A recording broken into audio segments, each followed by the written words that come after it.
class 10th before summer vacation. This is the last video, and in this video I'm going to explain. Some of the students have complained that they have not understood from question number 10. So I'm explaining question number 10 over here in this video. See it carefully, then you will be able to solve the question after that. And before explaining this question, I want to tell you that those who have not sent the assignments previously, send those assignments, and you are not getting any extra homework. Only this video and the homework with this.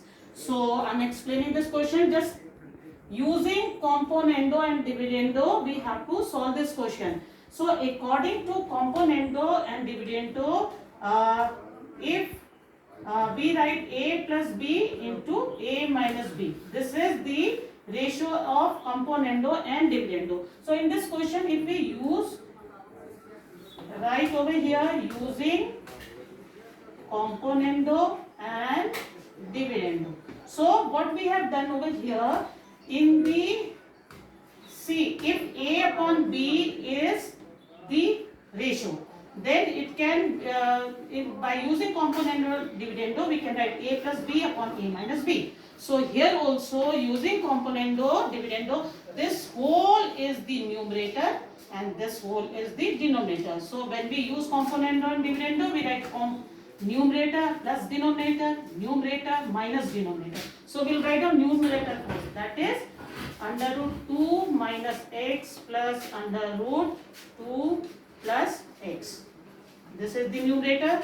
Then plus denominator. Denominator is this, under root 2 minus x minus under root 2 plus x upon numerator again under root 2 minus x plus under root 2 plus x minus denominator. Denominator 2 minus x, and this minus will become plus 2 plus x equals to, here 3 is alone, so we can write 1 below this 3, and we have to apply componendo and dividendo in right hand side also. So numerator 3 plus denominator, then numerator minus denominator.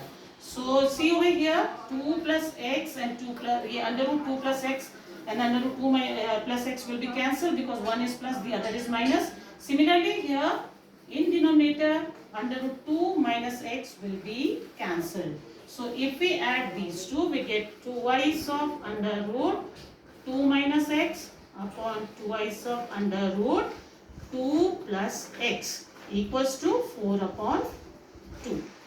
3 plus 1 is 4, 3 minus 1 is this. 2 will be cancelled, 2 will come away. We have to get the value of x in these questions. So what we'll do, we will square both the sides to remove these root sign. So here we'll write down squaring both the sides. Both the sides. So if we square, we get 2 minus x, root sign will be removed. Under root 2 plus x equals to 2 square is 4. So now what we'll do, we will cross multiply. If we cross multiply, 2 plus x will be multiplied by 4. 4 into 2 plus x equals to 2 minus x. Open the bracket. 8 plus 4x equals to 2 minus x. 4x plus x equals to 2 minus 8. 5x equals to minus 6. So x will be equal to minus 6 upon 5. So this is the value of x. I think now you have understood how to solve the questions, and still if you are not understand, then let me know. I will explain it again. So now we're going to start next chapter, chapter number 8. Chapter number 8 is matrices. Now we'll start chapter number 8, matrices, and this is new chapter for you. And first of all, you should know what is matrix. matrices is the plural form of matrix. So what is matrix? Arrangement of few numbers in a rectangular form. Like if 3, 2, 4, here 4, 1, 7. If we have written the number like this and make a bracket like this, this is a rectangular form. So if we arrange the number in this rectangular form, it is called the matrix. Now in matrix, this is horizontal line, and these are vertical lines. You all know what are horizontal and what is the meaning of vertical. Sleeping lines are horizontal line and standing lines are vertical lines. So this is called horizontal line. Two horizontal, we can write H1 and H2 over here. So first horizontal line and second horizontal line, and these are called vertical line. So the numbers are arranged in horizontal and vertical. So this is V1, this is V2, and this is V3. Now these horizontal lines or horizontal lines which are in which numbers are written, these horizontal lines are called the rows. These are called the rows, and vertical lines or vertical arrangement of number are called the columns. Understood? So according to this question, there are two horizontal lines, mean there are two rows, and three vertical lines are there, so the vertical columns are 3. So if the numbers and 3, 2, 4, 4, 1, 7 are called the elements of this matrix. So you must have understood what are horizontal lines and what are vertical lines. And now order of matrix. Order of matrix is row multiplied by column. Means if there are two rows, if m is taken as the row, if number of rows are m and number of column is n, then the order of matrix is m into n. So in this there are two rows and three columns. So the order of this given matrix is 2 into 3. So understood? This is the order of matrix of this given number.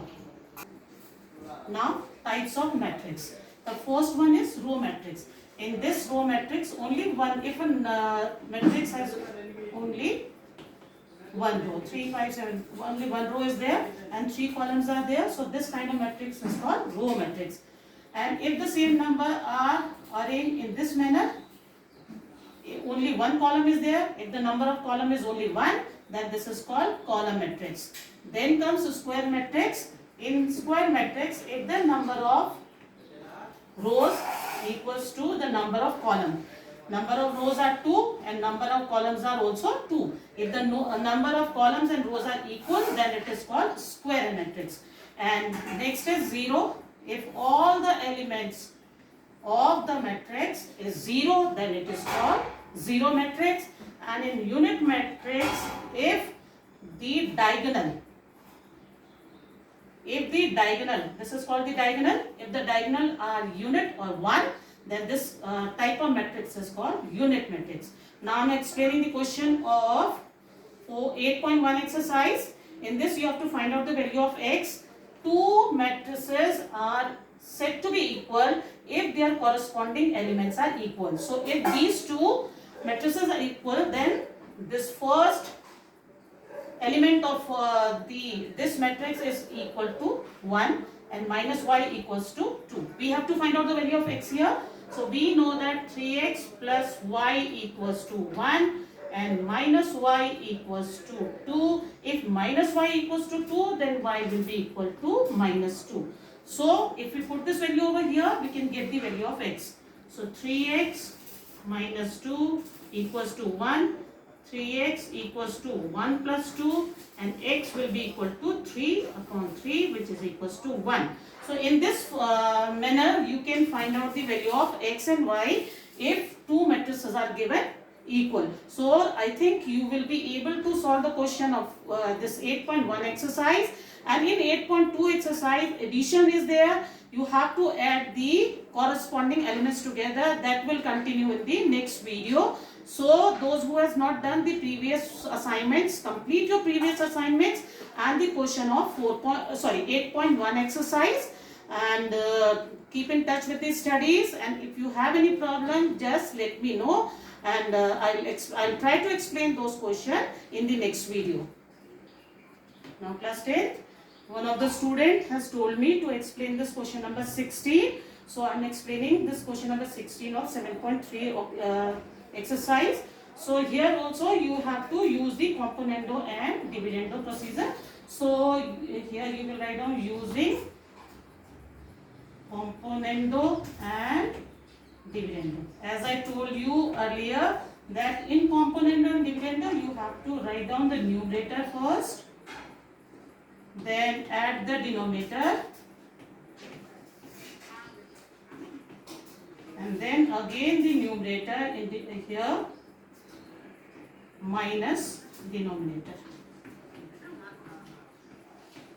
And on the right side also 63 plus 62 upon 63 minus 62. And if you see this numerator, it is the cube of a plus b, and denominator is the cube of a minus b. This is equals to 125 upon 1, and 125 upon 1 can be written as 5 upon 1 cube. Taking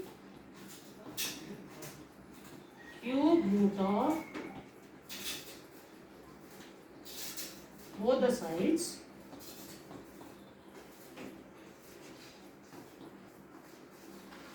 we get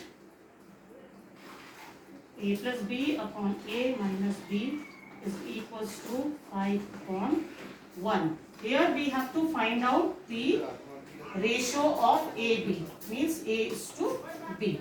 So this will be equal to, if we cross multiply, we get A plus B equals to 5A minus 5B. Bring this A to the side, or this will become minus 4A, and B to other side equals to minus 6B. Minus minus cancel. A upon B will be equal to 6 upon 4, because this 4 will come over here and B will below this. So if we divide both the number by 2, we get 3 by 2. So A ratio B is equals to 3 is to 2. Now this is the ratio of AB. A is to B. Now I think you have understood this question, and this will help you to solve the other question of this 7.3 exercise.